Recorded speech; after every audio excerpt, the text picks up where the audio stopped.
BNR gold and diamonds తరుగు తక్కువ బంగారం ఎక్కువ. ఇప్పుడు మన వైజాగ్ లో జూలై 24న grand opening.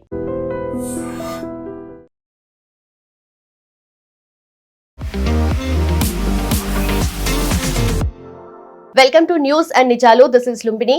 US Iran conflict లో ఇప్పుడు ప్రెసిడెంట్ డొనాల్డ్ ట్రంప్ వచ్చేసి డిఫరెంట్ యాక్షన్, అంటే మిలిటరీ యాక్షన్ వైపు కాకుండా పీస్ టాక్స్ వైపుగా ఎక్కువగా మొగ్గు చూపిస్తున్నారు. అంటే దీని వెనుక రీజన్ ఏంటి, అలాగే యుఎస్ వర్సెస్ ఇరాన్ లో 14-point పీస్ అగ్రిమెంట్ గురించి డిస్కస్ చేద్దాం. దాంతోపాటు ఎందుకని ఎక్కువగా యుఎస్ సౌదీ అరేబియా మాట వింటుంది, సౌదీ అరేబియన్ కన్సర్న్స్ ని ఎక్కువగా ఎందుకు అడ్రస్ చేస్తుంది, వీటి గురించి డిస్కస్ చేద్దాం. ఈ రోజు మనతో జాయిన్ అవబోతున్నారు geopolitical analyst and also senior journalist Suresh Kocharla sir మనతో పాటున్నారు. Let's talk to him. Hello sir, namaste sir. Trump రోజు మార్నింగ్ నిద్ర లేచి కొత్త డెసిషన్స్ తీసుకుంటారు and as of now peace talks వైపే ఎక్కువగా మొగ్గు చూపిస్తున్నారు, అంటే డిప్లొమసీ వైపు rather than military action. So why is it, and also Saudi Arabia ఎందుకు పిక్చర్లోకి ఎక్కువగా వస్తుంది? యాక్చువల్లీ ట్రంప్కి ఒక టర్మ్ ఉంది, టాకో అని చెప్పేసి. ట్రంప్ ఆల్వేస్ చికెన్స్ అవుట్, అంటే పెద్ద పెద్ద మాటలు చెప్తాడు కానీ 24 గంటల్లో మళ్ళీ యూటర్న్ తీసుకుంటారు. అదే జరిగింది ఈసారి కూడా.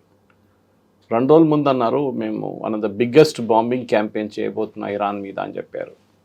మళ్ళీ దాని తర్వాత 24 గంటల్లోనే ఇరాన్ కూడా చెప్పారు మా దగ్గర, సౌదీ అరేబియా ఒక్కరే కాదు, ఇరాన్ కూడా చెప్పారు ఆపండి మేము మాట్లాడుతున్నాం అని చెప్పేసి. కానీ ఎక్కడ మాటలు నడవట్లేదు. It is just a game of bluff అంతే. ట్రంప్కి ఏంటంటే ఒకటి, ఈ యుద్ధం ముందుకు తీసుకెళ్తే ఆయనకు తెలుసు ఇప్పుడు ఆయిల్ ప్రైసెస్ ఆల్రెడీ 90 దాటింది, 100 దాకా వచ్చేస్తుంది. ఇప్పుడు స్ట్రెయిట్ ఆఫ్ హార్మూజ్ ఎప్పుడు దాకా క్లోజ్ ఉంటుందో ఈ ప్రాబ్లం మళ్ళీ అంత యాక్యూట్ అవుతుంది. అటువైపు బాబల్ మందేబ్ స్ట్రెయిట్ని క్లోజ్ చేసి రెడ్ సీలో గల్ఫ్ ఆఫ్ ఏడెన్ నుంచి సౌదీ అరేబియా ఆయిల్ ఎక్స్పోర్ట్స్ అక్కడి నుంచి కూడా వెళ్తుంది. వాళ్ళకి పోర్ట్ ఉంది Yanbu, east west pipe line ఒకటి ఉంది, దాని నుంచి యాన్బుక్ వస్తుంది. ఆల్మోస్ట్ అప్రాక్సిమేట్లీ 4 నుంచి 5 మిలియన్ బ్యారెల్స్ పర్ డే దాని నుంచి పంప్ చేస్తారు. అది ఇప్పుడు ఆగిపోయింది. అది కాకుండా సూయజ్ కెనాల్ వైపు కూడా మొన్న ఒక దాడి జరిగింది, ఎవరు చేశారో తెలియదు. సో ఈజిప్ట్ చాలా కోపంగా ఉన్నారు, వాళ్ళు కూడా మా మీద ఎందుకు దాడి చేస్తున్నారు, మేము యుద్ధంలో అసలు లేము. సో ఆ పరిస్థితుల్లో ఇప్పుడు అక్కడ మొత్తం గందరగోళం ఉంది, ఎవరు ఏం చేస్తున్నారు ఎవరికి అర్థం కావట్లేదు. సౌదీ అరేబియా ఏమో హూతీల మీద దాడి చేస్తున్నారు, అదే టైంలో బహ్రెయిన్ కువైత్ కూడా దాడి చేశారు ఇరాన్ మీద అని చెప్తున్నారు, మనకు తెలియదు, ప్రూఫ్ లేదు. ఇరాన్ ఏం మాట్లాడలేదు. ఇప్పుడు కొన్ని రోజుల నుంచి 2 రోజుల నుంచి ఇరానియన్ ప్రెసిడెంట్ కానీ, Iranian speaker of parliament Ghalibaf కానీ, వాళ్ళ ఫారెన్ మినిస్టర్ అరాచి కానీ వీళ్ళు ఎవరు మాట్లాడలేదు. లేకుంటే అరాచి అట్లీస్ట్ వెరీ వాల్యుబుల్, ఆయన ఎప్పుడు ఏదో ఒక మాట చెప్తుంటాడు, కానీ వీళ్ళు ముగ్గురు మాట్లాడలేదు. ఇరాన్ లేదన్నా సంక్షోభం ఉందా, ఇరాన్ లేదన్నా ఒక రెవల్యూషనరీ గార్డ్స్ అండ్ పొలిటీషియన్స్ నడిమిట్లేదని గొడవ ఉందని తెలియదు మనకి. సో ప్రెసిడెంట్ ట్రంప్ మీరు అడిగిన ప్రశ్నకి సౌదీ అరేబియా ఈ డీల్లో ఎక్కడొచ్చారు, ఇప్పుడు దాకా వాళ్ళు లేరు దీంట్లో. ఇన్ఫ్యాక్ట్ సౌదీ అరేబియాకి ఇరాన్కి ఎప్పుడు పడదు. దీనికన్నా ముందు కూడా కొన్ని సంవత్సరాల ముందు సౌదీ అరేబియా ఇరాన్ నుంచి వచ్చే హజ్కి వచ్చే పిలిగ్రిమ్స్ని బ్యాన్ చేశారు. థింక్ ఇట్ అబౌట్ కోవిడ్ కన్నా ముందు 10 సంవత్సరాలు అయిందనుకుంటా. దానికి కారణం అంటే అక్కడ వచ్చి వాళ్ళు పొలిటికల్ గొడవ చేస్తున్నారు అండ్ అక్కడ స్లోగన్స్ రేస్ చేస్తున్నారు. సో మేము వీళ్ళని అలో చేయమని చెప్పి, జస్ట్ లైక్ పాకిస్తాన్ నుంచి ఎందుకు అలో చేయరంటే వాళ్ళు అక్కడ వచ్చి బిచ్చం అడుగుతారంట, దానికోసం they will become beggars after, return వెళ్ళకుండా అక్కడే ఉండిపోతారు, బెగ్గింగ్ చేస్తారని చెప్పి పాకిస్తాన్ నుంచి ఉన్న పిలిగ్రిమ్స్ని కూడా బ్యాన్ చేశారు కొన్ని రోజులు. సౌదీ అరేబియాకి ప్రాబ్లం ఏంటంటే ఈ యుద్ధంలో ఇప్పుడు వాళ్ళు కూడా చిక్కపోయారు. దీని ముందు వాళ్ళు అంత యాక్టివ్గా వాళ్ళ మీద బాంబింగ్ లేకుండే, కానీ ఇప్పుడు హూతీలు దిగిన తర్వాత సౌదీ అరేబియాకి కూడా ప్రాబ్లం అయిపోయింది. ఇప్పుడు సౌదీ అరేబియా యూజువలీ న్యూట్రల్గా ఉంటారు ఇట్లాంటి దాంట్లో. వాళ్ళకి ఒకటే ఏమేంటంటే ఇస్లామిక్ వరల్డ్లో వాళ్ళే లీడర్ అని చూపించుకోవాలి, ఎందుకంటే వాళ్ళు custodians, Mecca and Medina 2 of the holiest sites of ఇస్లాంలో వాళ్ళ దగ్గర ఉంది, మేమే ఖలీఫాలు అని చెప్పుకుంటారు. టెక్నికలీ కాదనుకోండి, కానీ టర్కీ అంటారు మేమే ఖలీఫాలు, అంటే కాదు, we are the leaders of the Muslim world అని. ఇది అన్ని దేశాలు ట్రై చేస్తున్నారు, ఖతర్ ట్రై చేస్తున్నారు. ఓకే, ఒకవైపు ఇండోనేషియా అంటారు మేమే వరల్డ్లో లార్జెస్ట్ ముస్లిం పాపులేషన్, మా తర్వాత భారతదేశం ఉంది, వీళ్ళెవరు వచ్చి చెప్పడానికి that we are the rulers of the Islamic republic అని అక్కడొక గొడవ ఉంది. ఇస్లామిక్ దేశాల్లో ఈ ఇరాన్, ఇజ్రాయెల్, యుఎస్ యుద్ధం చాలా మటుకు మార్పులు తీసుకొచ్చింది. ఒక పొలిటికల్ రీఅలైన్మెంట్ జరుగుతుంది. ఎప్పటి నుంచో చాలా సంవత్సరాల నుంచి యుఎస్ ఒక గ్యారంటీ ఇచ్చారు ఈ ఇస్లామిక్ నేషన్స్కి, మీ మీద ఎవరైనా దాడి చేస్తే మేము మిమ్మల్ని కాపాడుకుంటామని. సో దానికి తట్టుగా వాళ్ళు ఏం చేస్తారంటే బేసెస్ పెట్టుకున్నారు, యుఎస్ బేసెస్. అది నేవీ ఉండొచ్చు, బహ్రెయిన్లో ఉన్న యుఎస్ ఫిఫ్త్ ఫ్లీట్ ఉండొచ్చు, లేకుంటే ఖతార్లో ఉన్న Al Udeid air base which is the biggest one అనమాట. చాలా పెద్ద ఎయిర్వేస్. 6,000 నుంచి 8,000 మంది American service men and service women పనిచేస్తారు దాంట్లో. అది కాకుండా దుబాయ్ అంటే ఎమిరేట్స్లో, అది కాకుండా వాళ్ళ ఖత్తర్ అండ్ కువైత్, ఇటు Saudi Arabia and even Jordan, ఇక్కడ అన్ని వీళ్ళకి బేసెస్ ఉందన్నమాట. ఇప్పుడు ఇరాన్ ఏం చేస్తున్నారంటే ఈ యుద్ధం మొదలైనప్పటి నుంచి ఎప్పుడైనా ఇరాన్ మీద దాడి చేస్తే, యుఎస్ దాడి చేస్తే, ముందు ఇజ్రాయెల్ కూడా ఉన్నప్పుడు వాళ్ళు ఏం చేస్తారంటే ఈ పక్కనున్న దేశాల మీద దాడి చేస్తున్నారు. ఇప్పుడు ఈ పక్కనున్న దేశాలు ఏమి అడుగుతున్నారంటే మేమేం తప్పు చేసామని అడుగుతున్నారు. ఇరాన్ ఏమంటున్నారు, మీరు యుఎస్ బేసెస్ని ఎందుకు ఉంచుకున్నారు మీ దగ్గర, యుఎస్ బేసెస్ ఉన్నప్పుడు దాకా మేము మీ మీద దాడి చేస్తాం. సరే యుఎస్ బేసెస్ మీద దాడి చేస్తారంటే అది కూడా కాదు, అది జరుగుతుంది. కానీ యుద్ధం మొదలైనప్పుడు మీకు గుర్తుంటుంది, one of the first bombing campaigns Iran చేసింది దుబాయ్ ఇంటర్నేషనల్ ఎయిర్పోర్ట్ మీద చేశారు. ఫస్ట్ అక్కడ అమెరికన్ బేసెస్ ఎక్కడ ఉంది, అక్కడ లేదు. దుబాయ్లో ఉంది అనుకోండి, యుఏలో ఉంది, కానీ అక్కడ కాదు. సో న్యాచురల్లీ ఏంటంటే వాళ్ళ ఎకానమీని కొట్టడానికి ట్రై చేశారు. ఇదే స్ట్రాటజీ వాళ్ళు ఖతర్ మీద కూడా ఉపయోగించారు. ఖతర్ ఆయిల్ ఫీల్డ్స్ మీద కొట్టారు. అక్కడ యుఎస్ వాళ్ళ ఆయిల్ ఫీల్డ్స్ మీద, ఇరానియన్ గ్యాస్ ఫీల్డ్స్ మీద కొడితే, నార్త్ ఆయిల్ ఫీల్డ్స్ అంటారు, నార్త్ సీ ఆయిల్ ఫీల్డ్స్, అక్కడ వీళ్ళు ఖతర్ మీద బాంబ్ చేశారు. సో ఒక క్విట్ ప్రోకో లాగా, మీరు మా మీద బాంబ్ చేస్తే మేము వాళ్ళ మీద బాంబ్ చేస్తాం. సేమ్ థింగ్ ఫిఫ్త్ ఫ్లీట్ అనేది US navies one of the biggest fleets అనమాట. అది బహ్రెయిన్లో ఉంది. సో ఎప్పుడైనా అమెరికా దాడి చేస్తే ఇరాన్ మీద, ఇరాన్ ఫిఫ్త్ ఫ్లీట్ మీద కొడతారు. అండ్ ఫిఫ్త్ ఫ్లీట్ ఇంకా చాలా డేంజరస్ పొజిషన్ ఉంది, ఎందుకంటే నీళ్ళల్లో ఉంటుంది ఎప్పుడు, అది దాన్ని ఎప్పుడు దాచిపెట్టలేము మీరు. వేరేజ్ ఎయిర్క్రాఫ్ట్ అంటే మీరు మూవ్ చేసుకోవచ్చు దాన్ని ఇంకో టెరిటరీకి. మొన్న జార్డన్లో ఉన్న ఒక యుఎస్ ఎయిర్ఫేస్ మీద కొడితే 3 చనిపోయారు సోల్జర్స్, మీకు గుర్తుంటుంది. అక్కడ దాకా కొడుతున్నారు ఇరాన్. జార్డన్ ఎక్కడుంది, బియాండ్ ఇజ్రాయెల్. ఇదైతే పక్కన ఉంది, 200-300 కిలోమీటర్లో మీరు దాన్ని కొట్టచ్చు. ఇప్పుడు సౌదీ అరేబియా ప్రాబ్లం ఏంటంటే వాళ్ళకి అర్థమైపోయింది, వాళ్ళ ఎకానమీ చాలా పెద్ద ఎకానమీ. అండ్ వాళ్ళేమో లాస్ట్ ఒక 10-15 సంవత్సరాల నుంచి Mohammed bin Salman, who the de facto ruler, MBS అంటారు ఆయన సౌదీని మోడర్నైజ్ చేయడానికి ట్రై చేస్తున్నారు. ముందు అక్కడ ఉన్న మహిళలు బుర్కా వేసుకోవాలి, వాళ్ళకి డ్రైవింగ్ లైసెన్స్ ఇవ్వరు, వాళ్ళకి ఓటింగ్ రైట్స్ లేకుండే. కానీ లాస్ట్ ఒక 10 సంవత్సరాల్లో మొహమ్మద్ బిన్ సల్మాన్ చాలా మార్పులు తీసుకొచ్చారు, ఒక మోడర్నైజ్ చేయడానికి ట్రై చేస్తున్నారు. ఇన్ఫ్యాక్ట్ అది ఫేమస్ స్టేట్మెంట్ ఒకటి ఉంది, I will make Saudi Arabia Europe by 2030 అని. ఇంకా 3 సంవత్సరాలే ఉంది, నేను యూరోప్ లాగా తయారు చేస్తాను. కానీ ఆ అంబిషన్స్కి ఒక పెద్ద దెబ్బ తాకింది ఈ యుద్ధం అనమాట. సౌదీ అరేబియా ఏం చేస్తున్నారు, యూఏఈని చూస్తున్నారు. యూఏఈలో బుర్జ్ ఖలీఫా ఉంది, which is the world's tallest tower. Okay, ఇప్పుడు సౌదీ అరేబియా అంటున్నారు మేము దానికన్నా పెద్ద టాలెస్ట్ టవర్ కొడతాం. యూఏఈ ఏమో ఒక investment hub and luxury hub. మీరు లోకంలో ఉన్న ప్రతి కంపెనీ, ఇంక్లూడింగ్ ఇండియన్ కంపెనీలు, వాళ్ళ బేసెస్ అక్కడ పెట్టుకున్నారు, వాళ్ళ ఆఫీసెస్ అక్కడ మార్చుకున్నారు. ఎందుకు, ట్యాక్స్ ఫ్రీ, ఎంప్లాయీస్కి ట్యాక్స్ ఫ్రీ, కంపెనీస్కి ట్యాక్స్ ఫ్రీ, ఏం ట్యాక్స్ ఉండదు, మీకు వచ్చే జీతం అంతా మీ జీతం. కానీ it's a very costly place, చాలా కాస్ట్లీ ఇక్కడ ఉండడానికి. సో మీ జీతంలో ఉన్న సబ్స్టాన్షియల్ పార్ట్ 30%-40% మీకు ఇల్లు అద్దెకి, మిగతా దాని ఖర్చులకు పోతుంది. సో మీకు యాక్చువల్ సేవింగ్ ఉంటుంది, కానీ it is a very expensive place. ఇప్పుడు సౌదీ అరేబియా ఏం చేస్తున్నారంటే అదే స్ట్రాటజీ వాళ్ళు అడాప్ట్ చేస్తున్నారు. వాళ్ళేమంటున్నారు, కంపెనీల దగ్గర మీరు పెట్టుబడి మా దగ్గర పెట్టండి, మేము మీకు ట్యాక్స్ ఫ్రీ రెజ్యూమ్ ఇస్తాం, మీరు ఇక్కడికి రండి సౌదీ అరేబియాకి. కానీ సౌదీ అరేబియాకి ఒక ఇమేజ్ ఉండే ముందు నుంచే, that it's a very conservative country అని, లిక్కర్ గురించి కానీ మిగతా దాన్ని. దుబాయ్లో అదేం లేదు. మీరు నేను వెళ్ళినప్పుడు ఒక 6 నెలల ముందు నేను అక్కడ వెళ్ళిన, నాకు డౌట్ వచ్చింది, ఇది దుబాయ్నా లేకుంటే బ్యాంకాక్నా, ఎందుకంటే నేను బ్యాంకాక్లో పనిచేస్తాను చాలా 1 సంవత్సరం పాటు. హ్యావింగ్ అ డౌట్, ఎందుకంటే అంత మోడర్నైజ్గా ఉందన్నమాట అది. సో వాళ్ళది ఇప్పుడు అక్కడ జాయద్ కానీ, Mohammed bin Zayed and Mohammed bin Salman, వీళ్ళిద్దరికి నిక్ నేమ్ అదే కదా. సో వాళ్ళ ఇద్దరు నడుమిట్లో కాంపిటీషన్ ఉంది చాలా మటుకు. సో సౌదీ అరేబియా ఏం చేస్తున్నారంటే మేము ఒక పెద్ద వాయిస్ అయిపోవాలి ఈ రీజన్లో అని చెప్పి చేస్తున్నారు. ఇప్పుడు ఈ 14 పాయింట్లు అన్ని డిస్కస్ చేస్తున్నాం, అది ఏం పని రాదు, నథింగ్ విల్ హ్యాపెన్. ఇదన్నీ మనం ముందు చూసాం, మళ్ళీ యాక్షన్ రీప్లే నడుస్తుంది. ఇరాన్ ఎప్పుడు యుఎస్ కావాల్సిన చెప్పిన న్యూక్లియర్ డీల్ కూడా వాళ్ళు అగ్రీ చేయరు. బట్ అదే మెయిన్ పాయింట్ లేదు దీంట్లో. ఒక వారం తర్వాత మీరు చూడండి, it will go back to bombing again. దీనికన్నా ముందు చూసాం, మళ్ళీ అదే జరుగుతుంది.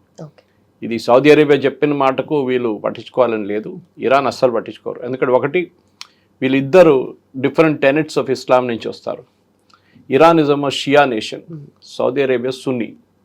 వరల్డ్లో సున్నీస్ మెజారిటీ 10% షియాలు ఉంటారు మన దగ్గర. మన నిజాం ఇక్కడ ఉన్న రూలర్స్ పర్షియా నుంచి వచ్చిన వాళ్ళు దే ఆర్ షియాస్, వాళ్ళు షియాస్ ఉండే అనమాట. So large part of Hyderabad population Shias.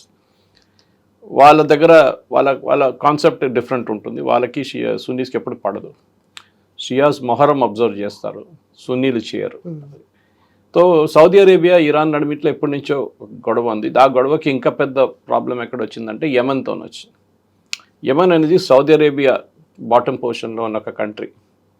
అది ఎంట్రన్స్ ఆఫ్ బాబల్ మందేబ్, మనకు తెలుసు. Red Sea, Gulf of Aden నుంచి వచ్చి రెడ్ సీ నుంచి నైల్ అక్కడ మన సూయస్ కెనాల్కి వెళ్ళిపోతే అక్కడ నుంచి మెడిటరేనియన్ సీ యూరోప్కి వెళ్ళిపోతుంది. చాలా క్రూషియల్ వాటర్ వే అది. మీరు స్ట్రేట్ ఆఫ్ హార్మూజ్ అని మనం మాట్లాడుతాం, కానీ స్ట్రేట్ ఆఫ్ హార్మూజ్కి ఒకటే ఎగ్జిట్ పాయింట్ ఉంది. అంటే మీరు ఆయిల్ తీసుకొని Saudi Arabia, UAE, Khattar, Kuwait, Bahrain నుంచి ఆయిల్ తీసుకొని బయటికి వెళ్ళిపోతారు అంతే. అటువైపు ఇరాన్ ఉంది. కానీ వీళ్ళకి ప్రాబ్లం ఏంటి, సౌదీ అరేబియాకి ఏంటంటే రెండు వైపులు ఉన్నాయి వాళ్ళకి. They have an access to straight of Hormuz, ఇటువైపు బాబల్ మందేబ్. అది యుఏఈకి లేదు. That is the problem with UAE అన్న. సో సౌదీ అరేబియా ఇప్పుడు ఏం చేస్తున్నారంటే వాళ్ళ ఎకానమీని వాళ్ళు ముందుకు తీసుకెళ్లాలంటే ఈ యుద్ధం ఎట్లయినా ఆపాలి. అదర్వైజ్ 2030 అనే డెడ్ లైన్ 2040కి పుష్ చేయాల్సి వస్తుంది ఎంబీఎస్కి. సో దానికోసం వాళ్ళు కొంచెం యాక్టివ్ ఇంట్రెస్ట్ తీసుకుంటున్నారు. ఇంకోటి అంటే నెగోసియేషన్స్లో ఎప్పుడు లుంబిని ఒక మాట మనం అర్థం చేసుకోవాలి. ఏ నెగోసియేషన్ అయినా కానీ ఒక పవర్ఫుల్ ప్లేయర్ ఉంటేనే నెగోషియేషన్ నడుస్తుంది. పాకిస్తాన్ లాంటి వీక్ ప్లేయర్ ఏం చేయలేరు. కూర్చోరా అంటే కూర్చోవాలి, అట్లా ఉండాలి. ఈ నెగోషియేట్ చేస్తున్న వాళ్ళు కూర్చోవాలి. అప్పుడు పాకిస్తాన్ కూర్చోవాలంటే వాళ్ళు ఎవరు పట్టించుకోరు, ఇద్దరు పట్టించుకోరు. పాకిస్తాన్ దానికోసం ఇక్కడ నుంచి కాగితం తీసుకెళ్ళి ఆ రూమ్లో ఇస్తున్నారు, ఆ కాగితం తీసుకొని ఇక్కడ ఇస్తున్నారు. It is messed up. దాని తర్వాత ఖత్తర్ వచ్చారు. ఇది ఎక్కడికి వెళ్ళట్లేదు అని అనిపించినప్పుడు 2 నెలల ముందు Khattar got in to the discussion. దానికన్నా చాలా రోజుల ముందు మనకు తెలిసి even in July last year Oman was involved in this negotiation. అప్పుడు ఆల్మోస్ట్ వీళ్ళు డీల్ దగ్గర వచ్చారు జెనీవాలో. ఇప్పుడు జూలైలో ఇజ్రాయెల్ అండ్ యుఎస్ కలిపి వాళ్ళ ఇరాన్ న్యూక్లియర్ ఫెసిలిటీస్ మీద దాడి చేశారు. యుఎస్ వాళ్ళ B-52 బాంబర్స్ యూస్ చేశారు. దాని తర్వాత నెక్స్ట్ మనం చూసాం ఆల్మోస్ట్ డిసెంబర్లో వీళ్ళిద్దరు నడుమిట్ల మళ్ళీ జెనీవాలో ఒక డిస్కషన్ జరిగింది. Oman was a mediator. ఒమాన్తోని రెడీగా అయిపోయారు సంతకం పెట్టడానికి ఇరాన్. మళ్ళీ బాంబింగ్ జరిగింది ఫిబ్రవరి 28. సో ఒమాన్ దాని నుంచి పక్కన జరిగిపోయారు.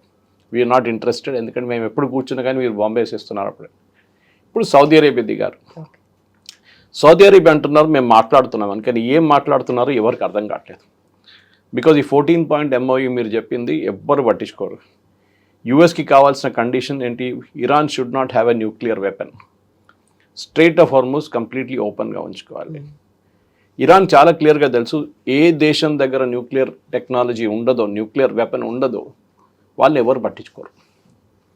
మీరు ఎగ్జాంపుల్ నార్త్ కొరియా తీసుకోండి. నార్త్ కొరియా క్వైట్గా కూర్చుంటారు, డిక్టేటర్, 1 పార్టీ రూల్, అక్కడ ఏం జరుగుతుందో ఎవ్వరికి తెలియదు. కానీ వాళ్ళ దగ్గర న్యూక్లియర్ వెపన్స్ ఉంది. దానికోసం ఎవ్వరు వెళ్ళి వాళ్ళ దగ్గర గొడవ చేయరు. కిమ్ జాంగ్ ఉన్ అబ్సల్యూట్ లీడర్గా అక్కడ కూర్చున్నారు. మీరు ఇజ్రాయెల్ని తీసుకోండి. Israel is a nuclear power, కానీ ఓపెన్గా వాళ్ళు డిక్లేర్ చేయలేదు. ఇంకా మనలాగా పాకిస్తాన్ లాగా they have not declared that మా దగ్గర న్యూక్లియర్ వెపన్స్ ఉందని చెప్పేసి. ఇప్పుడు సౌదీ అరేబియాకి ఒక న్యూక్లియర్ అంబిషన్ ఉంది.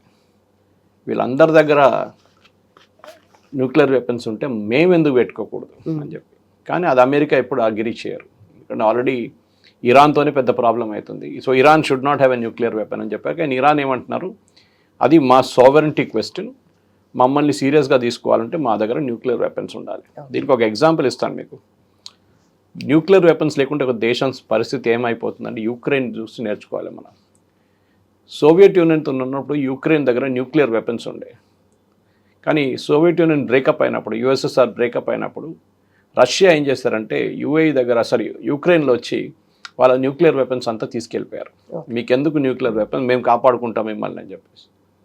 ఇవాళ యుక్రెయిన్ మీద బాంబింగ్ చేసి యుక్రెయిన్ ఏం చేయలేకపోతే, of course they are attacking, Russia relentlessly attack చేస్తున్నారు. ఇన్ఫ్యాక్ట్ డామినెన్స్ ఉన్నారు ఇప్పుడు వాళ్ళకి. కానీ అది కన్వెన్షనల్ వెపన్స్, మిసైల్స్ కానీ మిగతా ఎయిర్క్రాఫ్ట్ బాంబింగ్ కానీ అట్లా నడుస్తుంది. కానీ వాళ్ళ దగ్గర న్యూక్లియర్ వెపన్ లేదు. న్యూక్లియర్ వెపన్ ఉంటే రష్యా మాట్లాడుతుండే వాళ్ళతో కూర్చొని ఇప్పుడే ఇమీడియట్గా. అదొకటనమాట. ఇదే స్ట్రాటజీ లిబియా ట్రై చేశారు కర్నల్ గదాఫీ ఉన్నప్పుడు. వాళ్ళు కూడా న్యూక్లియర్ వెపన్ తెచ్చుకోవాలి మేమని చెప్పి మొదలుపెట్టారు. దాన్ని ఇరాన్ వచ్చి బాంబ్ చేసి పడేశారు. సదాం హుసేన్ ట్రై చేశారు. సేమ్ న్యూక్లియర్ వెపన్ తయారు చేయడానికి ఒక రియాక్టర్ కూడా తయారు చేసుకున్నారు ఒక పవర్ ప్లాంట్ కోసం. వీళ్ళందరూ ఏం చేస్తారంటే లుంబిని వీళ్ళు ఒక పవర్ ప్లాంట్ స్టార్ట్ చేస్తారు. ఇప్పుడు మన దగ్గర కల్పాకం ఉంది, మన దగ్గర కైగా ఉంది, మన దగ్గర చాలా ఉన్నాయి న్యూక్లియర్ పవర్ ప్లాంట్స్. ఫస్ట్ మనం ముంబైలో స్టార్ట్ చేసాం ఒక చిన్న రియాక్టర్ నుంచి అప్సరా అని. కానీ అక్కడి నుంచి మనం కమర్షియల్కి వెళ్ళిపోయాం మనం కంప్లీట్లీ. మన దగ్గర కూడంకులం ఉంది. So we have lot of nuclear plants అన్నమాట. కానీ ఇప్పుడు మనం ఇంకా ఎక్స్పాండ్ చేయబోతున్నాం చాలా మటుకు. మన దగ్గర నుంచి మోదీ గవర్నమెంట్ ప్లాన్ వేసిన దాని ప్రకారం ఆల్మోస్ట్ 3 to 4 times ఇప్పుడున్న కెపాసిటీని పెంచిపోతున్నాం మనం. కానీ ఇప్పుడు ఏ దేశమైనా వాళ్ళు ఫస్ట్ ఒక న్యూక్లియర్ పవర్ ప్లాంట్ పెట్టుకుంటారు. దాంతోపాటు ఏం చేస్తుంది, దాంట్లో ఉన్న న్యూక్లియర్ ఫ్యూయల్ వాడుకున్న తర్వాత దాన్ని సేఫ్గా ఒక ప్లేస్లో ఉంచుకోవాలి. ఎందుకంటే దాని లైఫ్ చాలా ఉంటుంది. ఓకే, మనం ఫిజిక్స్ చదువుకున్నప్పుడు మనం చూసాం, కెమిస్ట్రీ చదువుకున్నప్పుడు అంతా ఒక యురేనియంది హాఫ్ లైఫ్ ఎంత ఉంటుంది అనేది సంవత్సరాలు పడుతుంది. దాన్ని డ్రమ్లో వేసి సీల్ చేసి డెజర్ట్లో పెడతారనమాట. సో దాన్ని సేఫ్గా ఉంచుకోవాలి. కానీ వీళ్ళేం చేస్తారంటే దాన్ని రీప్రోసెస్ చేస్తారు. లిబియా లాంటి దేశాలు, ఇరాక్ లాంటి దేశాలు ట్రై చేశారు, ఈవెన్ ఇరాన్ కూడా. వాళ్ళ దగ్గర హై లెవెల్ సెంట్రిఫ్యూజ్ ఉంది. మీరు కాలేజ్లో వెళ్ళి చదువుకున్నప్పుడు గుర్తుంటుంది మీకు. సెంట్రిఫ్యూజ్ అంటే violently it will keep test tubes ఉంటుంది, అది తిరుగుతుంది అండ్ మ్యాటర్ విల్ సపరేట్ అనమాట. ఇది యురేనియం టెక్నాలజీ. సౌదీ అరేబియాకి ఈ టెక్నాలజీ కావాలి ఇప్పుడు. అది వాళ్ళకి దొరకాలంటే యుఎస్ అగ్రీ చేయాలి. సో యుఎస్ అగ్రీ చేయట్లేదు. కానీ ఇప్పుడు కొత్తగా ఒక సంవత్సరం ముందు President Trump and Mohammed bin Salman ఒక సంతకం పెట్టారు, ఒక ఒప్పందం చేశారు. దట్ సౌదీ అరేబియాకి ఒక న్యూక్లియర్ పవర్ ప్లాంట్ మేము ఇస్తామని చెప్పి యుఎస్ ఒక డీల్కి వచ్చారు. కానీ సౌదీ అరేబియా ఏమంటున్నారంటే మేము ఎన్రిచ్మెంట్ కూడా చేసుకుంటాం. అది it is not agreeable. Moment enrichment అంటే ఏంటంటే ఒక న్యూక్లియర్ ప్లాంట్ నడిపేయడానికి మీకు 3.67% ప్యూరిటీ చాలు యురేనియంది. కానీ మీరు దాని నుంచి పెంచుకొని 10, 20, 30, 40 వెళ్ళంగానే అలారం బెల్స్ మొదలవుతుంది. వీళ్ళు ఏదో చేయబోతున్నారని చెప్పేసి. ఎందుకంటే మీకు 30% అక్కర్లేదు, 3.67% చాలు. ఇప్పుడు మన దగ్గర చెర్లపల్లిలో న్యూక్లియర్ పవర్ ప్లాంట్ ఉంది, nuclear power complex, NFC nuclear fuel complex. ఈ న్యూక్లియర్ ఫ్యూయల్ కాంప్లెక్స్లో మనం యురేనియం రాడ్స్ తయారు చేస్తాం. అంటే బయట నుంచి ఇప్పుడు ఆస్ట్రేలియా నుంచి తెచ్చుకుంటున్నాం, కెనడా నుంచి తెచ్చుకుంటాం. మన దగ్గర యురేనియం చాలా తక్కువ ప్రొడక్షన్. కానీ బయట నుంచి వచ్చి తీసుకొస్తున్న యురేనియంని రాడ్స్గా కన్వర్ట్ చేసి దాన్ని పవర్ ప్లాంట్స్కి పంపిస్తాం. It's very complicated technology. So చర్లపల్లిలో అది చేస్తారు. ఆల్ ఓవర్ ఇండియా అన్ని న్యూక్లియర్ పవర్ ప్లాంట్స్కి మన దగ్గర ఇక్కడ తయారవుతుంది ఫ్యూయల్ రాడ్స్. ఈ ఫ్యూయల్ రాడ్స్ని కంట్రోల్ చేయడం, దాన్ని రీప్రోసెస్ చేసినప్పుడు అంటే యూజ్ చేసిన తర్వాత రీప్రోసెస్, అంతా చాలా మట్టుకుని పెద్ద టెక్నాలజీ. ఇప్పుడు సౌదీ అరేబియా ఏమంటున్నారు, మాకు ఇది కావాలి, లేకుంటే మేము రష్యా దగ్గర నుంచి తెప్పించుకుంటాం. ఈ ప్రాబ్లం ఇరాన్ కూడా అయింది. ఇప్పుడు ఇరాన్లో ఉన్న ఒక బుషేర్ అని చెప్పి ఒక న్యూక్లియర్ పవర్ ప్లాంట్ ఉంది ఒకటి వాళ్ళ దగ్గర. వాళ్ళకి చాలా ఎక్స్టెన్సివ్గా న్యూక్లియర్ ఫెసిలిటీస్ ఉంది. ఫుర్దోలో ఉంది, తెహ్రాన్లో ఉంది, ఇస్ఫహాన్లో ఉంది. ఇట్లాంటి వాళ్ళ దగ్గర చాలా ప్లేసెస్లో వాళ్ళు డిస్ట్రిబ్యూట్ చేసుకున్నారు ఈ న్యూక్లియర్ ఫెసిలిటీస్ని. కానీ ఒక పవర్ ప్లాంట్ ఉన్నది ఒకటే వాళ్ళ దగ్గర బుషేర్లో ఉంది. మొన్న యుఎస్ వాళ్ళు దాని పక్కన ఉన్న కాంపౌండ్ వాళ్ళని బాంబ్ చేశారు, ఒక మిలిటరీ అవుట్పోస్ట్. కానీ ప్లాంట్ని ముట్టలేదు, ఎందుకంటే చాలా డేంజరస్. అది ముట్టితే మొత్తం రేడియేషన్ అయిపోతుంది, మళ్ళీ చుట్టుపక్కల 1000 kilometers దాకా it will impact. So Saudi Arabia ఏమంటున్నారు, మాకు ఈ న్యూక్లియర్ ప్లాంట్ కావాలి. సో యూఎస్ ఇప్పుడు సౌదీ అరేబియాని వింటున్నారు. సో మీ ఫస్ట్ క్వశ్చన్ ఆన్సర్ ఇప్పుడు వచ్చింది, ఎందుకు వింటున్నారు అని. యూఎస్కి బిజినెస్ చేయాలి వాళ్ళతో, లేకుంటే మళ్ళీ రేపు మొహమ్మద్ బిన్ సల్మాన్ అంటారు we are cancelling, we are going with Russia అని. ఇరాన్లో ఉన్న ఈ బుషేర్ పవర్ ప్లాంట్ రష్యన్స్ కట్టారు అండ్ రష్యన్స్ నడిపించారు. అందుకే ఇరాన్కి ఎక్స్పర్టీస్ లేదు పవర్ ప్లాంట్ నడిపించడానికి. మనలాగా అట్లా కాదు, మనం కూడంకులం మనమే నడిపిస్తున్నాం. అది ఇప్పుడు 3 units అయింది, ఇంకా 3 units యాడ్ చేయడానికి పోతున్నారు. వీ ఆల్రెడీ హ్యావ్ అటువైపు కల్పాకం ఉంది మనకి, తమిళనాడు వైపున టు ద సీ అన్నమాట. సో ఈ వాళ్ళకి భయం ఏంటంటే యూఎస్కి రష్యన్స్ ఒకసారి వచ్చేస్తే సౌదీ అరేబియాకి వాళ్ళ యాక్సెస్ పోతుంది. రష్యాకి ఇంకో స్ట్రాటజీ ఉంది, అది టయోటా స్ట్రాటజీ అంటారు దాన్ని. టయోటా ఏం చేస్తారంటే ఇప్పుడు కాదు ముందు ఏం చేస్తారు, వాళ్ళ కారు చాలా చీప్ రేట్లో అమ్ముతుండేవాళ్ళు. జపాన్ కారు మన దగ్గర కాదు, జనరల్లీ ఓవరాల్ కారు చాలా చీప్ రేట్కి అమ్ముతారు. స్పేర్ పార్ట్లు చాలా ఎక్స్పెన్సివ్ ఉంటుంది. వాళ్ళ స్పేర్ పార్ట్స్ మీకు ఎక్కడ దొరకదు. సో ఏదో మీరు రాణిగంజ్కి వెళ్ళి తెచ్చుకోవడం అట్లా ఉండదు వాళ్ళ దగ్గర. సో ఆ స్ట్రాటజీ రష్యా కూడా అడాప్ట్ చేస్తారు న్యూక్లియర్ టెక్నాలజీలో. రష్యా ఏం చేస్తారంటే పవర్ ప్లాంట్ చాలా చీప్గా ఇస్తారు, కానీ ఏమంటారు ఫ్యూయల్ రాడ్స్ దాంట్లో వెళ్ళే ఫ్యూయల్ మేమే ఇవ్వాలి, మీ ఇంకా ఏ ఫ్యూయల్ మీరు వాడలేరు దాంట్లో. So they are stuck with Russia అనమాట, ఇంకా వాళ్ళు ఏం చేయలేరు. సౌదీ అరేబియా కూడా రష్యాతో నెగోషియేట్ చేయడానికి ట్రై చేశారు, చైనాతో నెగోషియేట్ చేశారు. అది విన్నప్పుడు యూఎస్కి టెన్షన్ అయిపోయింది. దీనికన్నా ముందు సౌదీ అరేబియా అడిగినప్పుడు యూఎస్ ఇవ్వలేదు. సో సౌదీ అరేబియా ఇప్పుడు యుఎస్ మీద ఒక పట్టు వాళ్ళకు ఉంది, దట్ న్యూక్లియర్ పవర్ ప్లాంట్.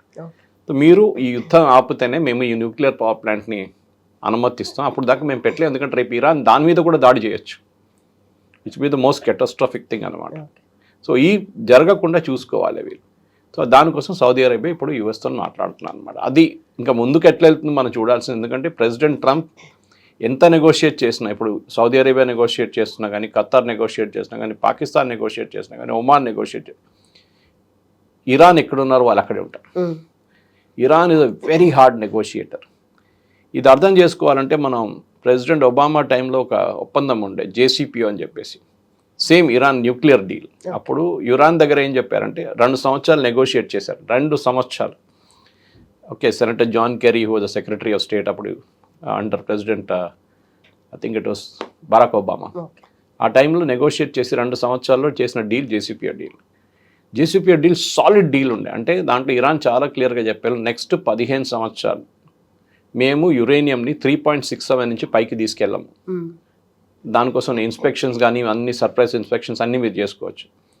ఇంకోటి ఏం చేశారంటే వీళ్ళు Russia, China, Germany, UK and US వీళ్ళందరూ సంతకం పెట్టారు ఆ డాక్యుమెంట్ మీద, జేసీపీఓ మీద. సో ఏమైందంటే వరల్డ్ వైడ్ ఒక రెస్పాన్సిబిలిటీ అయిపోయింది అందరిది, ఎక్కువ యుఎస్ అండ్ వర్సెస్ ఇరాన్ ఒకటి కాకుండా, ఆర్ యుఎస్ వర్సెస్ మిక్కేన దేశం కాకుండా, సో ఇరాన్ని వాళ్ళు ఏం చేస్తారు, ఆల్మోస్ట్ పిన్ డౌన్ చేశారు. కానీ దాని నుంచి ప్రెసిడెంట్ ట్రంప్ రాగానే దాన్ని చింపి పక్కన పడేశారు JCP. I don't agree with this అని చెప్పేసి ఇప్పుడు దాని నుంచి మళ్ళీ ఈ పరిస్థితికి వచ్చాం మనం. చూడాల్సింది ఇప్పుడు ముందుకెళ్తూ ఈ 14 పాయింట్ అగ్రిమెంట్ ఎక్కడికి వెళ్ళదు, you can take it in writing. ఇది ఒక పాజ్ అన్నమాట.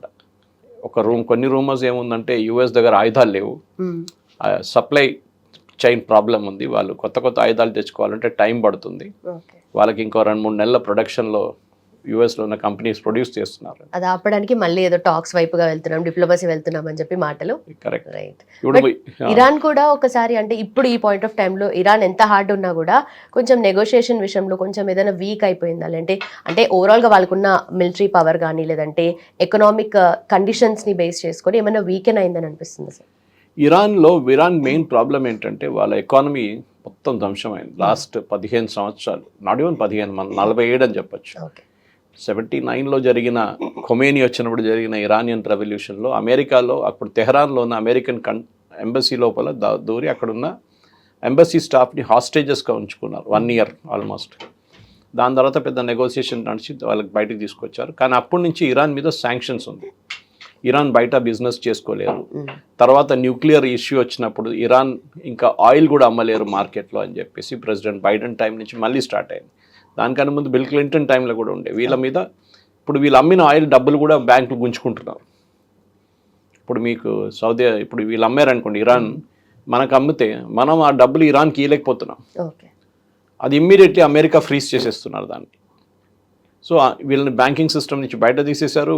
ఇప్పుడు రష్యా సంగతి కూడా అంతే. ఇరాన్ ప్రాబ్లం ఏంటంటే వాళ్ళ economy is totally gone completely.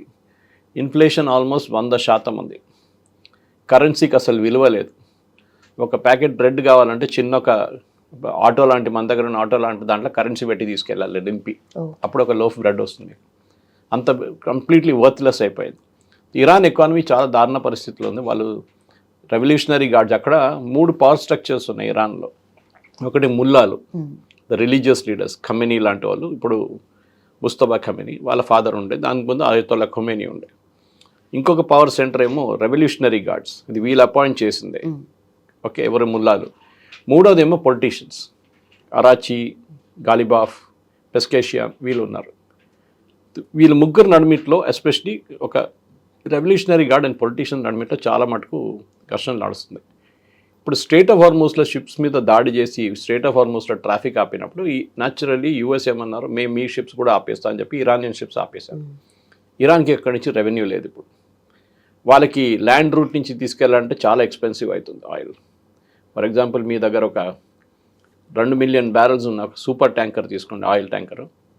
అది మీరు ట్రక్లో తీసుకెళ్లాలంటే పాకిస్తాన్ వైపు లేకుంటే తజికిస్తాన్ వైపు తీసుకెళ్లాలంటే మీకు 20,000 ట్రక్స్ కావాల్సి వస్తుంది. So it's physically not possible to send by land route. పైప్స్లో పంపించవచ్చు, కానీ ఇరాన్ దగ్గర పైప్స్ ఏం లేవు పంపించడానికి. అది కాకుండా మీరు చూసారు మొన్న స్ట్రెయిట్ ఆఫ్ హార్మూజ్కి వచ్చే కంప్లీట్ రోడ్స్ని బ్రిడ్జెస్ని కొట్టేశారు. వీళ్ళ చాలా పెద్ద ఒక వీళ్ళ బందర్ అబ్బాస్ అని చెప్పి వీళ్ళ పోర్ట్ ఒకటి ఉంది, అది కూడా మొత్తం దానికున్న కనెక్షన్, రైల్ కనెక్షన్స్ కానీ పోర్ట్ కనెక్షన్స్ కానీ అక్కడ మొత్తం కొట్టేశారు యూఎస్ బాంబింగ్లో. సో ఇరాన్ ఇప్పుడు చాలా డెలికేట్ పొజిషన్లో ఉన్నారు. వాళ్ళ ఎకానమీ పోయింది, ఇన్ఫ్లేషన్ చాలా ఎక్కువ ఉంది, వాళ్ళ ఇన్ఫ్రాస్ట్రక్చర్ మీద కూడా కొడుతున్నారు. కానీ అప్పుడు కూడా వాళ్ళ దగ్గర మిసైల్స్ కానీ కొన్ని డ్రోన్స్ కానీ ఇప్పుడు కూడా ఉంది. దానిపై ఎప్పుడైనా యూఎస్ దాడి చేస్తే వాళ్ళు ఇమీడియట్ దాడి చేస్తున్నారు. యూఎస్ ఏమంటున్నారంటే స్ట్రెయిట్ ఆఫ్ హార్మూజ్ ఓపెన్ ఉండాలి, 20% వరల్డ్ ఆయిల్ ఆ రూట్ నుంచి వెళ్తుంది, సో మీరు అది ఓపెన్ పెట్టాల్సిందే. ఇరాన్ ఏమంటున్నారు, వాళ్ళకి ఒక కొత్త న్యూక్లియర్ వెపన్గా మారిపోయింది ఇప్పుడు. ఈ స్ట్రెయిట్ ఆఫ్ హార్మూజ్ అని ఎప్పుడు ఓపెనే ఉంటాయి. ఓకే, ఐ థింక్ హిస్టరీలో 2 సార్లే బంద్ చేశారు అది. ఒకటి I think the British 1950s ఒకసారి క్లోజ్ చేశారు, దాని తర్వాత సద్దాం హుసేన్ 8 year వార్లో క్లోజ్ చేశారు 1980s. కానీ అంత క్లోజర్ లేకుండే అప్పుడు, చిన్నగా కొన్ని షిప్స్ వెళ్ళట్లేదు అంత. ఇప్పుడు కంప్లీట్గా రోజుకి 120 షిప్స్ క్రాస్ చేస్తుంది స్ట్రెయిట్ ఆఫ్ హార్మూజ్ని, వెళ్ళడం బయటికి రావడం. అంటే ఆయిల్ పికప్ చేస్తాం, గ్యాస్ పికప్ చేయడం, పెట్రోకెమికల్స్ పికప్ చేయడం, gas pick up, helium gas pick up చేయడం, ఫెర్టిలైజర్ పికప్, అన్నీ నడుస్తూనే ఉంటుంది. వెళ్తుంది ఎంటీ షిప్, బయటికి ఫుల్. 120 షిప్స్ పర్ డే వెళ్తుంటాయి. అంటే 60 అటువైపు 60 ఇటువైపు అని పెట్టుకోవచ్చు. ఇప్పుడు 3-4 కూడా వెళ్ళట్లేదు. సో అది మళ్ళీ ఒక్కసారి పొజిషన్కి రావాలంటే ఇరాన్ షుడ్ అగ్రీ అన్నమాట. ఇప్పుడు ఇరాన్ అగ్రీ చేస్తారా లేదా? ఇప్పుడు మీరు ఈ 14 పాయింట్ మర్చిపోండి. ఇప్పుడు ఉన్న పాయింట్స్ 2. ఇరాన్ దగ్గర న్యూక్లియర్ వెపన్స్ ఉండకూడదు, Iran straight of Hormuz open పెట్టాలి. ఇరాన్ అంటున్నారు స్ట్రెయిట్ ఆఫ్ హార్మూజ్ మేము ఓపెన్ పెట్టము, మాకు ఏమైనా డబ్బులు ఇవ్వాలి మీరు, ఒక టోల్ లాగా. ఆ టోల్కి మీరు ఏమైనా పని చేస్తారా, మీరు రోడ్ వేసినారా అంటే అది కూడా లేదు. ఇప్పుడు మన దగ్గర టోల్ కలెక్ట్ చేస్తారు, అవుటర్ రింగ్ రోడ్ కానీ. ఎందుకు కలెక్ట్ చేస్తున్నారు? వాళ్ళు రోడ్ వేశారు, ప్రైవేట్ కంపెనీ వాళ్ళు. సో వాళ్ళు పెట్టిన పెట్టుబడికి వాళ్ళకి రిటర్న్ రావాలని చెప్పి టోల్ కలెక్ట్ చేస్తారు. ఒక పీరియడ్ ఉంటుంది, 10 సంవత్సరాలు, 20 సంవత్సరాలు, 20 సంవత్సరాలు అని చెప్పేసి. దాని తర్వాత వాళ్ళు మెయింటైన్ చేయాలి రోడ్ని, లైట్లు కావని, రోడ్ కావని అన్నీ మెయింటైన్ చేయాల్సి వస్తుంది. ఇప్పుడు అదేలాగా ఇరాన్ అంటే మాకు డబ్బులు ఇవ్వండి. అటువైపు ఒమాన్ ఉన్నారు, ఇటువైపు. సో ఒమాన్ అండ్ ఇరాన్ నడిమిట్లో ఉన్న వాటర్వే ఇది strait of Hormuz.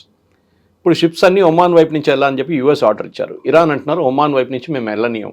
It's like a U-turn almost. చిన్నది 32 కిలోమీటర్లే ఉన్నాయి వాటర్వే. 2 షిప్స్ 3 షిప్స్ అట్లా ప్యారలల్గా వెళ్ళొచ్చు ఒకటే టైంలో. సో ఇప్పుడు ఇరాన్ని ఈ స్ట్రెయిట్ ఆఫ్ హార్మూజ్ని ఓపెన్ పెడితే ఆయిల్ ప్రైసెస్ పడిపోతుంది, మనకి ఇక్కడ పెట్రోల్ ధరలు తగ్గించుకోవచ్చు మనం. అదే టైంలో ఇరాన్ దాన్ని అనుమతించట్లేదు, మాకు డబ్బులు ఇవ్వండి ముందంట. అక్కడే వీళ్ళిద్దరు నడిమిట్లో ఆర్గ్యుమెంట్ నడుస్తుంది. అదొకటి క్లియర్ అయితే then it is through. Or nuclear weapon కూడా, అది కూడా ఇరాన్ ఇప్పుడు దాన్ని అంత ఈజీగా ఇరాన్కి రాదనుకోండి. Directly US he's already bombed వాళ్ళ న్యూక్లియర్ ఫెసిలిటీస్ని లాస్ట్ జూలైలో బాంబ్ చేశారు. వాళ్ళు ఇంకా రిపేర్ చేయలేకపోయారు. అదంతా ఒక న్యూక్లియర్ వెపన్ తయారు చేయాలంటే అంత ఈజీ కాదు. బట్ ఇది స్ట్రెయిట్ ఆఫ్ హార్మూజ్ వాళ్ళందరికీ ప్యాసేజ్ కదా సార్. ఇలా ఇరాన్ ఒక్కటే టోల్ కలెక్ట్ చేస్తుంది, అసలు టెక్నికలీ కూడా రాంగ్. వాళ్ళకి ఒక ట్రంప్ కార్డుగా మారిపోయింది ట్రంప్ వ్యతిరేకంగా, భయపెట్టి. అప్పుడు ఒక షిప్ మీద ఒక మిసైల్ కొట్టేస్తే అయిపోతుంది, ఆ షిప్ మంట పట్టుకుంటుంది మొత్తం. దాని తర్వాత ఆ షిప్ డిసేబుల్ చేసేస్తారు.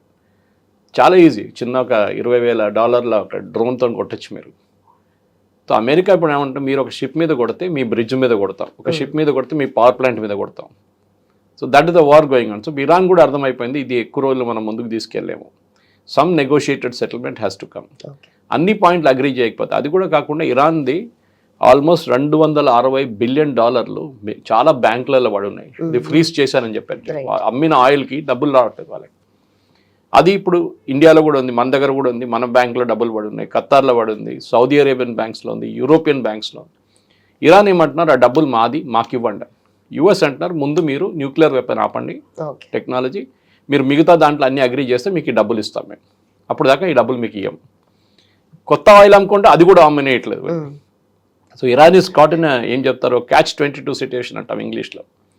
వాళ్ళు చేస్తే వాళ్ళకి ప్రాబ్లం, చేయకుంటే కూడా ప్రాబ్లం.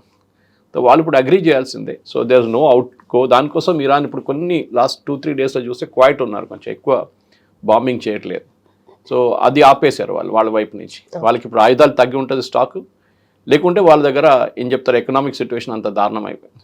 చూడాలి ఇంకా ముందుకు వెళ్తున్నప్పుడు నెక్స్ట్ 1 వీక్లో ఏం నెగోషియేషన్ నడుస్తుంది, ఎవరు నెగోషియేట్ చేస్తారు, పాకిస్తాన్ చేస్తారా, ఖతార్ చేస్తారా, ఒమాన్ చేస్తారా, లేకుంటే సౌదీ అరేబియా చేస్తారా చూడాల్సి. ఎందుకంటే సౌదీ అరేబియా యుఏఈ నడిమిట్లో ఇంకో కాంపిటీషన్ ఉంది, అది కూడా మనకు చూడాల్సింది. అది సపరేట్ స్టోరీగా చేసుకోవచ్చు. యుఏఈ అండ్ సౌదీ అరేబియా ఆఫ్రికాలో కూడా వాళ్ళ పొజిషన్ స్ట్రెంగ్తన్ చేసుకుంటున్నారు. సొమాలీలాండ్ కానీ, ఎరిట్రియా కానీ, సుడాన్ కానీ, అక్కడ ఇంకొక స్టోరీ ఉంది. ఎందుకంటే రెడ్ సీ ఇటువైపు సౌదీ అరేబియా అండ్ యమన్ ఉంటే ఇటువైపు ఆఫ్రికన్ నేషన్స్ ఉన్నాయి, హార్న్ ఆఫ్ ఆఫ్రికా అంటారు దాన్ని. ఓకే అక్కడ ఇంకొక మిలిటరీ కాన్ఫ్లిక్ట్ నడుస్తుంది. So possibly part 2 can be that అన్నమాట. Right sir, thank you so very much. Much. Thank you.